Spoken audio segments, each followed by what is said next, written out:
covering Northern California. You're watching Action News Now, coverage you can count on. Breaking news just into our newsroom. A letter potentially from gunman Glenn Litton received days after his death. What it reveals about his motive. But first, we're learning more about Litton's history and what drove him to shoot two kindergartners. In an Action News Now exclusive, we spoke to a man who says that he'd known the shooter, Glenn Litton, for 30 years. Yeah, I met this man this afternoon, and I asked him how big a role Litton's religious upbringing played in his adult life. We spoke about it enough to know that you knew he was raised in that. Yeah. Yeah. Yeah. I mean, I've known the guy for 30 years almost, yeah. When was the last time you saw him? About 3 weeks ago, he was staying at this tourist shelter. I was getting Costco gas. Then I looked over and he was standing right there. Hadn't seen him in probably 20 years. And he was waiting for a ride from the bus. He didn't have a ride. He didn't have anything. Yeah. Which is not how I knew Glenn. You're used to him. Yeah, he always, he had everything that he needed, you know. He had money. Do you know what he did for work back in the day, back in the late 90s? He lifted weights and he went to bodybuilding shows. He did all kinds of stuff. Well, like I said, he was collecting money for National Cancer of the Blind through the Seventh-day Adventist Church. So it's just weird unfolding. Yeah, I think he just went crazy. But you... Because that's not the Glenn I know.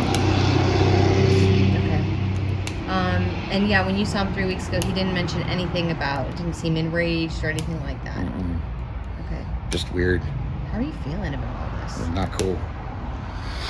I'm ashamed that I knew him.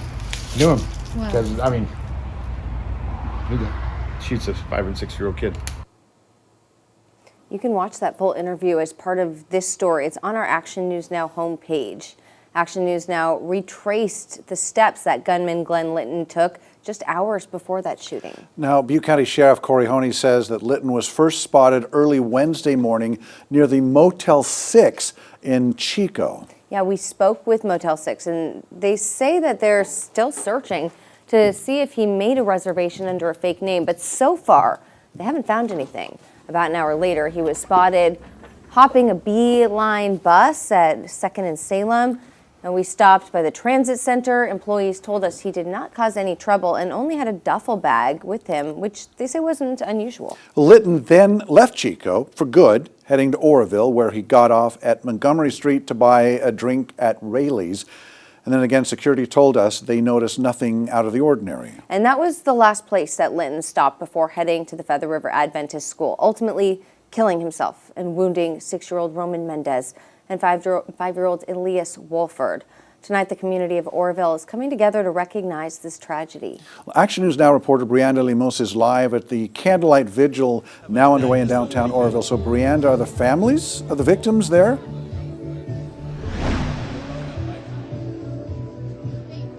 Well, I mean, Ellen, it was quite a crowd, and if you want me to be completely honest with you, I haven't been able to even find out if families are here because of all the turnout that is here. Now, the ceremony did just end, and they're giving everyone a break time before the Christmas tree light, and when I tell you it was crowded, it was really crowded. A lot of children, families, people out of the town of Oroville. I spoke with a lady earlier from Sacramento. She lives in Rancho Cordova, and she drove all the way over here because she saw it on the news and she just felt like in her heart to come down here and pray for these families, as a lot of people here did. I'm not sure if you see many people behind me, but some people are just still having their candles light. I am going to pan the camera real quick. Hopefully, I know I am behind a brick wall, but right outside of this, or behind that brick wall, there is a lot of people still that have their candles. They're sharing hugs. A lot of people here just giving each other that strength to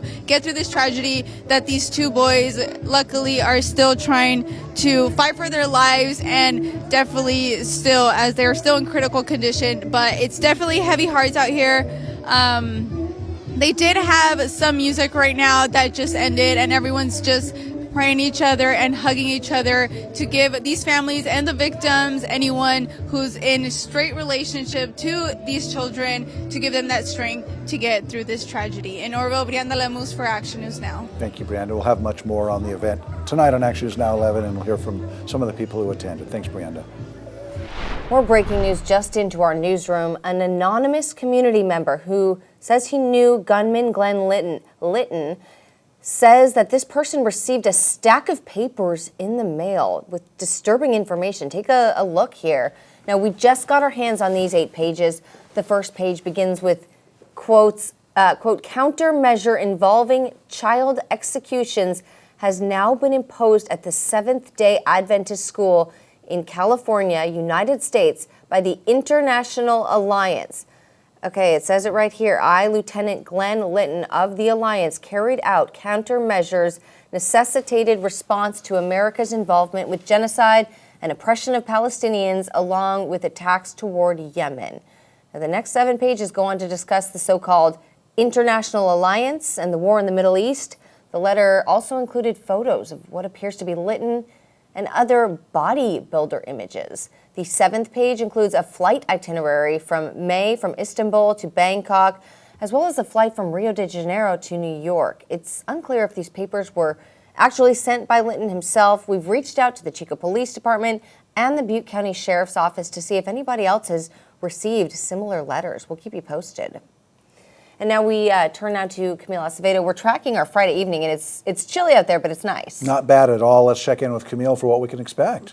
Yes, it's definitely great weather for anybody who wants to head out tonight and enjoy a lot of these community events. They seem to be looking so fun, all those Christmas tree lightings. So you could expect a chilly night tonight. Earlier today, we saw some mild temperatures. It wasn't too bad. We saw some clouds from up north make its way down to our area, and it's going to continue to be like that even all the way through tomorrow as well. We had some light winds, and then, like I said, a chilly night tonight. Definitely grab a jacket if you're going to go out and have some dinner outside and downtown.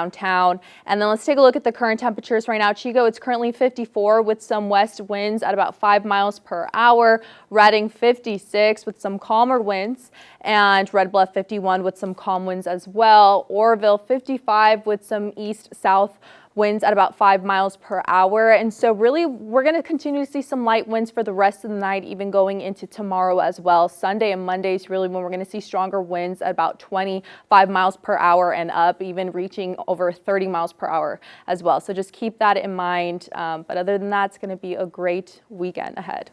Good. Thanks, Camille.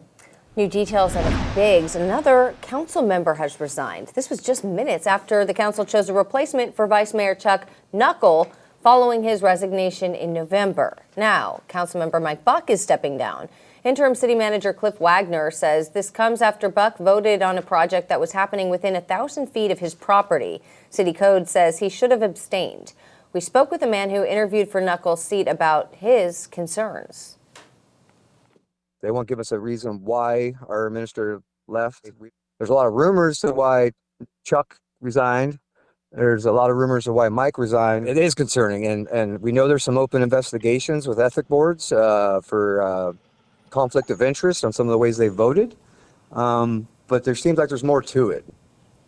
Wagner says Buck decided to step down once an investigation was launched. Wagner says the vote was just an oversight by Buck, who likely didn't know about the rule. We reached out to Buck, and we're still working to get a response from him. New at 6, nearly 83 years after the Pearl Harbor attack, sailor William Kubenek was laid to rest at the Northern California Veterans Cemetery in Igo. Action News Now reporter Blake Mayfield shows us why it took so long to honor the Navy man. William Kubenek was a second-class fireman sailor who worked in the engine room on the USS West Virginia in 1941. The West Virginia was one of many ships that was sunk by Japanese forces during Pearl Harbor. Until last year, Kubenek remained unidentified until the U.S. Navy called Kubenek's 96-year-old sister with good news. They had, I believe, communicated with another family member to send in some DNA because my uncle was one of 66 unidentified remains from his ship. Once the DNA was a match, Kubenek's family started setting up a burial site and ceremony for him. It was Kubenek's sister's idea to have him buried right here in the Northern California Veterans Cemetery in Igo, due to most of his family living in the Shasta County area these days. This way she could witness it and be part of it, putting him to rest.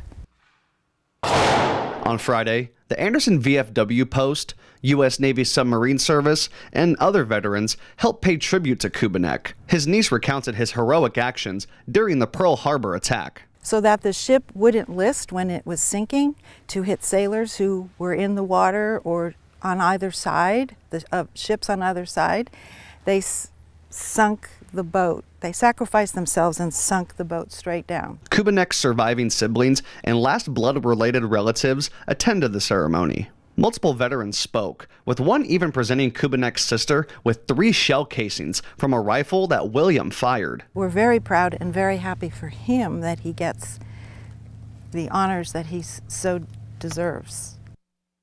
Reporting at the Veterans Cemetery in Igo, I'm Blake Mayfield, Action News Now. Kubanek was just 21 years old at the time of his death on December 7th, 1941. He's posthumously been awarded multiple military honors, including a Purple Heart, Combat Action Ribbon, and World War II Victory Medal. New at 6, a shakeup for Chico Unified School District's arts programs. Will break down why a 2-year-old proposition is to blame. And what comes next in the Hotel Marysville saga? We'll show you what could be an end in sight straight ahead.